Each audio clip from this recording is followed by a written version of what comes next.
শীতের আমেজের মাঝেই উইকেন্ডে বৃষ্টির সম্ভাবনা। ভাবছেন কোন কোন জেলায়, নাকি দক্ষিণবঙ্গ উত্তরবঙ্গ রাজ্য জুড়ে বৃষ্টি? না, এমনটা নয়। বৃষ্টি হবে, উপকূলের জেলায় বৃষ্টি হতে পারে।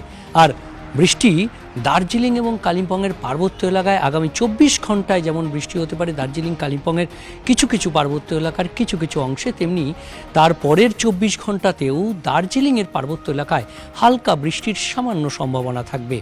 তবে বৃষ্টি হবে, বৃষ্টি হালকা থেকে মাঝারি বৃষ্টির একটা সম্ভাবনা তৈরি হচ্ছে, সেটা উপকূলের জেলায়। মূলত দুই জেলায় বৃষ্টির সম্ভাবনার কথা এখনই জানিয়ে দিচ্ছে আলিপুর আবহাওয়া দপ্তর। এই দুই জেলা হলো পূর্ব মেদিনীপুর এবং দক্ষিণ 24 পরগনা।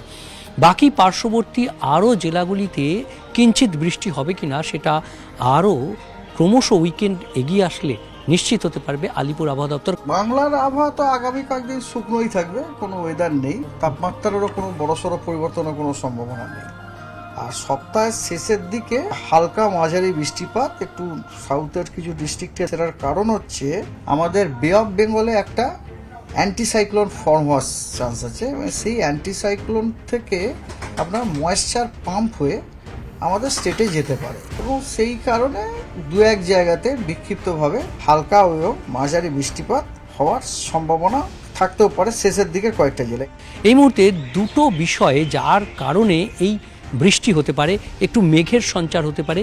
অর্থাৎ এখন যেমন মেঘমুক্ত পরিষ্কার আকাশ, শীতের আমেজ থাকছে, সেই মেঘমুক্ত পরিষ্কার আকাশে দক্ষিণবঙ্গের উপকূলের অংশের দিকের যে জেলাগুলো, উপকূল সংলগ্ন জেলাগুলো, সেখানে কিছুটা এই মেঘের সঞ্চার হয়ে দিনের তাপমাত্রা কমলেও রাতের তাপমাত্রা কিছুটা বাড়তে পারে। অর্থাৎ যে শীতের আমেজ, সেই শীতের আমেজে কিছুটা কাঁটা হতে পারে এই বৃষ্টি, উইকেন্ডের বৃষ্টি। কিন্তু তারপর কি আবার জাঁকিয়ে শীত আসবে? না, এখনই আবহাওয়া দপ্তর সে কথা বলতে নারাজ। তবে এই বৃষ্টিটা হতে পারে উপকূলের দুই জেলাতে, এই হালকা থেকে মাঝারি বৃষ্টি। কারণ একদিকে যেমন দক্ষিণ বঙ্গোপসাগরে যে নিম্নচাপ তৈরি হয়েছে, সেই নিম্নচাপ সুস্পষ্ট নিম্নচাপে পরিণত হয়েছে এবং সেটি আগামীকালের মধ্যে গভীর নিম্নচাপ থেকে অতি গভীর নিম্নচাপে পরিণত হবে, এবং তার যে অভিমুখ সেটি শ্রীলঙ্কা ও তামিলনাড়ু উপকূলের দিকে রয়েছে।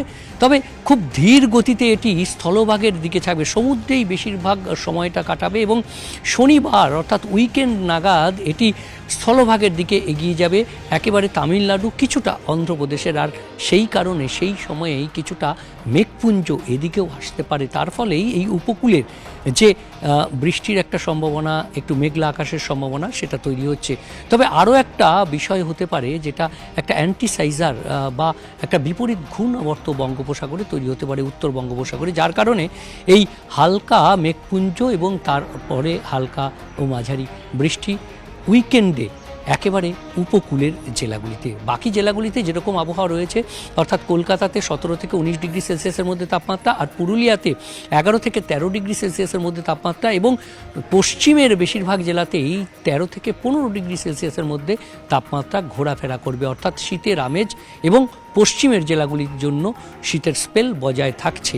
উত্তরবঙ্গেরও বাকি জেলাতে একেবারে মেঘমুক্ত পরিষ্কার আকাশ, তবে কোথাও কোথাও কুয়াশা হতে পারে। দার্জিলিং, জলপাইগুড়ির কিছুটা অংশ এবং উত্তর দিনাজপুর জেলাতে, যেমন মালদাতেও কিছুটা একটু কুয়াশার সম্ভাবনা খুব সকালের দিকে, এবং দক্ষিণবঙ্গের দিকে যেমন বীরভূম, মুর্শিদাবাদ এবং পশ্চিম বর্ধমান, এই জেলাগুলিতে কিছুটা মেঘের, কিছুটা কুয়াশার সঞ্চার হতে পারে। তবে এই কুয়াশা সকালের দিকে সামান্য সময়ের জন্য, বাকি পরিষ্কার আকাশ এবং শীতের আমেজ বজায় থাকবে। তবে জাঁকিয়ে শীতের সম্ভাবনা নভেম্বরের নেই, এমনটাই জানিয়ে দিল আলিপুর আবহাওয়া দপ্তর।